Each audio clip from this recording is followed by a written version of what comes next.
السلام عليكم البنات، معكم ناديو كويزين. جيت ندير معكم لا سوب. شوفوا لي زانغريديون ديالي. عندي كابويا، بطاطا، بسباس، زروديه، اللفت، البصل، قرعه، طوماطيش، سنينات تاع الثوم، الكرفس، عطره. عندي زيت الزيتون والدجاج، لي زيبيس، الملح والفلفل الكحل. حطيت في الطنجره تاعي زيت الزيتون مع الدجاج وحطيت كامل الخضرات ديالي. ابخي حطيت الكرافس، البواغو والزعترة، الملح، فلفل الكحل، خلطتهم كامل مليح وحطيتهم فوق النار يتقلاو حتى يطلقوا الماء ديالهم. شوفوا كيفاش ولاو يا البنات.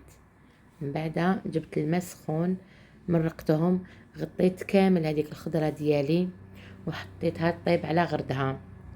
من بعد ما طابت لي نحيت هذاك الدجاج ديالي، حطيته دوكوتي فتتو. من بعد ديت الخضره تاعي هذه رحيتها في الغوبو.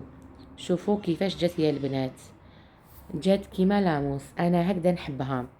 فتت الدجاج تاعي حطيته داخل الطنجره وعاود رديتها فوق النار، تغلات شويه ونحيتها.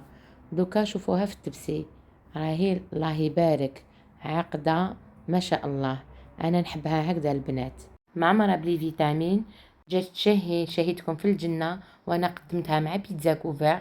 دوك نحط لكم الوصفه تاع البيتزا كوفير. ما تنسوش تجربوها البنات وخلوا لي رايكم في لي كومونتير، ديروا لي جيم، ابوني.